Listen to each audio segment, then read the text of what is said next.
Pessoal, iremos introduzir uma matéria nova relativa à variação da temperatura e mudança do estado físico. Daremos continuidade, então, à grande área da termologia, que é o tema desse primeiro trimestre.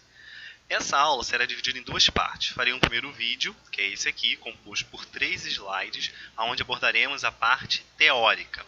Vocês devem copiar no caderno tudo o que estiver nos slides, incluindo aí os desenhos e os gráficos. Não precisa colocar no caderno desenhos, super detalhados, lindos, maravilhosos, mas vocês devem ter tudo que estiver aqui no caderno. Além disso, depois faremos um segundo vídeo abordando uma parte de exercícios. Eu farei com vocês a parte prática num segundo vídeo, que vocês também deverão copiar conteúdo no caderno. Vamos então ao conteúdo da nossa aula. Nesse slide, eu reuni aqui alguns conceitos que estão no livro de vocês, eu dei uma resumida, e coloquei também uma imagem ilustrativa de um processo que eu vou querer falar com vocês aqui agora. Mas só que antes de abordar essas definições, esses conceitos aqui, gostaria de propor para vocês um exercício mental aí, de vocês imaginarem comigo uma situação e depois, a partir da situação prática, eu entro nos conceitos com vocês. Imaginem que vocês peguem aí no congelador um cubo de gelo a menos 20 graus Celsius. Se você tirá-lo do congelador e colocar na temperatura ambiente, a tendência é que ele comece a aumentar a temperatura, porque ele vai ganhar calor. Nós já diferenciamos temperatura de calor. Temperatura é médio grau de excitação molecular e calor tem a ver com energia em movimento. Então, a energia cinética. O calor, então, o que vai ser isso? Vai ser a energia que o meio vai estar fornecendo para o cubo de gelo, fazendo com que ele aumente sua temperatura. Então, se no congelador ele estava a menos 20 graus Celsius, quando sair para uma temperatura ambiente, ele vai aumentando a temperatura. Então, vai para menos 19, menos 18 e vai indo até chegar em zero. Quando nós chegamos na temperatura de 0 graus, essa daqui que a gente chama de ponto de fusão. O ponto de fusão é quando um corpo passa do estado sólido para o estado líquido. Essa temperatura varia de acordo com o material. Então, na água, nós geralmente colocamos 0 graus para o ponto de fusão, que é do sólido para o líquido, e 100 graus para o ponto de ebulição, que é quando passa do líquido para o estado de vapor. Esse calor, como eu falei para vocês, você retirou o cubo de gelo do congelador, colocou na temperatura ambiente, ele vai aumentando a temperatura. Esse calor que faz com que haja uma mudança de temperatura, que nós chamamos de calor sensível. Tudo bem? Então está até a definição aqui, ó, calor sensível, é a quantidade de calor necessária para fazer uma substância mudar de temperatura. O que é mudar de temperatura? Se ele estava a menos 20 graus Celsius, passou para menos 19, depois foi para menos 18... Conforme eu vou mudando a temperatura do corpo, o calor que está envolvido aqui é o calor sensível. Importante que vocês não confundam o calor sensível com o que vai ser o calor latente, que vai ter a ver com a mudança de estado. Então, olha só, continue mentalizando comigo. Quando o gelo chega a 0 graus Celsius, acontece um fenômeno interessante, que é o seguinte. Ele estava no estado sólido. Aí o gelo começa a derreter. Então vocês, todo mundo já teve aquela experiência de ver um gelo derretendo. Você tinha lá um cubo de gelo a 0 graus Celsius, então ele começa a derreter. Enquanto ele estiver derretendo, até chegar no último pedacinho de gelo, ele continua em 0 graus. Não se esqueçam disso. Enquanto vocês têm um cubo de gelo derretendo, até se transformar completamente líquido, a gente chama isso de calor latente, que é quando ele está mudando o seu estado físico, mas não há alteração na temperatura. Então, enquanto o gelo estiver no estado sólido, até chegar no último pedacinho do estado sólido estiver transformando em água, acontece aqui o fenômeno do calor latente. Quando ele se derreter completamente, e se você, por exemplo, colocou essa água num fogão, num recipiente e continua fornecendo calor para essa água, o que vai acontecer com ele? Que ele vai continuar aumentando a sua temperatura, está ganhando calor. Então ele volta a aumentar a temperatura. Então, por exemplo, você tem de 0 graus até chegar em 100 graus, que é o ponto de ebulição, você continua fornecendo calor para ele. Então, calor sensível, tem a ver com a mudança de temperatura. Quando chegar exatamente em 100 graus, aquela água que estava no estado líquido, ela vai começar a tender a evaporar. Só que enquanto ela estiver evaporando, ela vai ficar em exatamente 100 graus Celsius. Ela não vai mudar a sua temperatura, mas começa a mudar o seu estado físico, está saindo do do estado líquido para o estado gasoso. Então esse volta novamente ao estado de calor latente, porque é a quantidade de calor necessária para fazer uma substância mudar de estado sem mudar a temperatura. Aí depois você tem aquele gás, né, que se transformou aqui.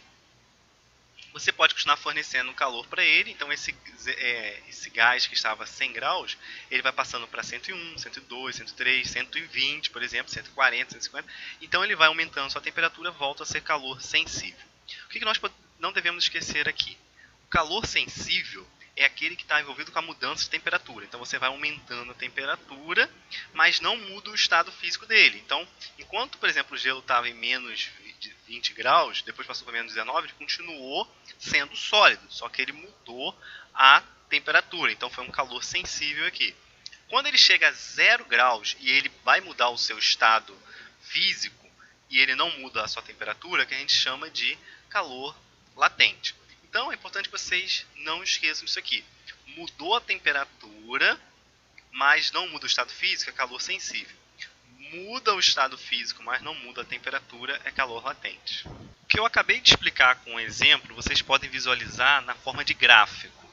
Aonde? Né, um gráfico cartesiano, aonde eu tenho um eixo vertical, né, que é o de temperatura. Então aqui, ó, graus Celsius, e um eixo horizontal, que é o eixo X, que tem a ver com a quantidade de calor, né?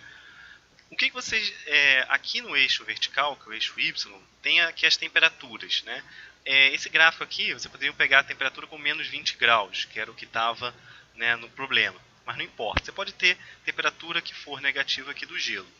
Conforme você vai aumentando a temperatura, você vai tendo, então, tanto calor sensível quanto calor latente. Só que acontece o seguinte, conforme você vai fornecendo calor, você vai, então, aumentando a quantidade de calor no seu cubo de gelo. E aí, conforme você está aquecendo o gelo, como eu falei, você está, então, fornecendo calor para ele. Então, ele vai tendo uma variação de temperatura, o que nós chamamos lá de calor sensível. Então, perceba que, ó, ele está ganhando aqui temperatura, ganhando calor, né, e aumentando sua temperatura. Quando chega em 0 graus, que é o ponto de fusão, nós temos aqui o calor latente, que tem a ver com a mudança de estado. Perceba que ele continua com a mesma temperatura, que é a temperatura de 0 graus, mas olha, ele continua ganhando calor. Então aqui, ó, estava ganhando calor e estava mudando a temperatura, então era o calor sensível. Agora, você continua fornecendo calor e ele não muda de temperatura, é o calor latente, é o ponto de fusão. A água se derreteu completamente, estava no cubo de gelo, se transformou em água líquida. Aí você continua fornecendo calor. Então você já volta novamente a ter um calor sensível. Você está aquecendo a água, está variando a temperatura, mas não muda o estado físico. Então nós temos o calor sensível. Quando chegar em 100 graus Celsius, a água ela vai começar a passar do estado líquido para o estado de vapor. No 100 graus Celsius ele vai mudar o seu estado físico, mas sem mudar a temperatura. Perceba que ele fica parado em 100 graus. Então eu tenho novamente um calor latente. Chegou em 100 graus, passou totalmente para o estado de vapor. Se eu continuar fornecendo calor para esse vapor, ele vai aumentar a sua temperatura, tem novamente um calor sensível, mas não muda o seu estado físico, ele continua sendo vapor. Então, novamente, temos um calor sensível. É importante que vocês anotem esse gráfico, não precisa se preocupar em fazer um desenho muito bonito, mas tentem fazer um desenho que tenha uma certa proporcionalidade do que vocês estão visualizando aqui e que ilustre esse processo. Então, na verdade, esse gráfico aqui, nós iremos até aprender a fazer os cálculos envolvendo esse gráfico.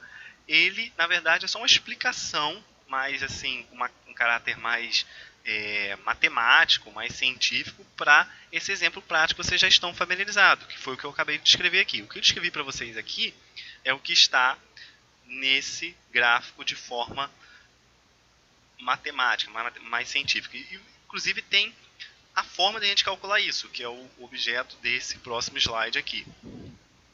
Nosso último slide. Né? Porque como que nós, afinal de contas, nós calculamos a quantidade do calor sensível e o calor latente? Novamente, aqui eu botei esse esquema aqui para vocês não esquecerem. O calor sensível vai ter a ver com a variação da temperatura. Então a temperatura muda, mas o estado físico permanece o mesmo. Então ele não muda o estado físico, só muda a temperatura. Já no calor latente, você tem a mudança do estado físico. Então você está passando tanto para o sólido para o líquido, quanto o líquido para o vapor, mas a temperatura permanece a mesma. Como que nós calculamos isso aqui? quantidade de calor sensível, né, que vai ser sempre relacionado com a quantidade de calor recebido ou cedido por um corpo, vai ser dado pela massa do corpo. Então nós vamos pegar, por exemplo, a massa do gelo. Vamos supor que tenha 500 gramas, 200 gramas. Enfim, você coloca a massa aqui, multiplica pelo calor específico. O calor específico foi a definição que eu coloquei no slide anterior, que era esse aqui, ó, que eu não detalhei tão bem, porque isso aqui nós vamos ver melhor na aula de exercício. Mas é importante que vocês saibam que é a quantidade de calor que deve ser fornecida ou retirada para que a massa de uma substância sofra, né, uma variação de temperatura, né, que deveria estar escrito sofra. Então, é a quantidade de calor que você está fornecendo para cada uma massa específica. Então, por exemplo, tem 1 grama, para poder variar 1 grau Celsius. Então, é a quantidade, cada material vai ter o seu próprio calor específico. É a sua facilidade ou dificuldade de ganhar ou receber calor. Isso vai ficar mais claro quando nós estivermos fazendo o exercício. Mas, enfim, esses valores sempre vão ser dados pelo exercício, o calor específico do material. O problema, ele sempre vai te dar a massa de um corpo, vai te dar o calor específico e vai te dar também, vocês vão conseguir deduzir, a variação da temperatura. Então, o calor sensível, como você já viu, tem a variação da temperatura. Então, eu preciso saber a massa, o calor específico dele e a variação de temperatura para saber quanto que foi de calor específico aqui, né, de calor sensível que o corpo teve. Agora, o que é o calor latente? É quando você muda o estado físico, mas não muda a temperatura. Então, como que nós calculamos o calor latente? É a massa vezes o calor latente do material, né? Vocês não podem esquecer também, né, que o calor latente ele pode estar no ponto de fusão, ponto de ebulição. Então você vai ter diferentes valores para o calor latente, assim como também você vai ter diferentes valores para o calor específico, porque o calor específico do gelo é diferente do calor específico da água no estado líquido, que é diferente da água no estado de vapor. Mas esses valores vão ser dados na aula quando eu estiver na parte do vídeo sobre o exercício, vocês vão visualizar isso aqui. Por essa aula é importante que vocês gravem essa fórmula aqui, indique o que significa cada elemento aqui, que nós iremos analisar com mais detalhes na aula de resolução de exercícios. Tem um macete para vocês poderem gravar essas fórmulas, né? Eu costumo chamar o macete para gravar a fórmula aqui, né, de quantidade de calor sendo igual a massa vezes calor específico vezes a variação de temperatura. Eu costumo chamar isso aqui de Q macete, né? É o Q, M, C, e aqui esse delta θ aqui, né, o delta T, é variação de temperatura, então é o Q macete. E essa formulinha para gravar a quantidade de calor do calor latente é o Q mole, né? Quantidade de calor é igual a massa vezes o Lzão aqui de calor latente, então é o Q mole. Fixando então essa parte teórica, vamos no próximo vídeo trabalhar com resolução de exercícios.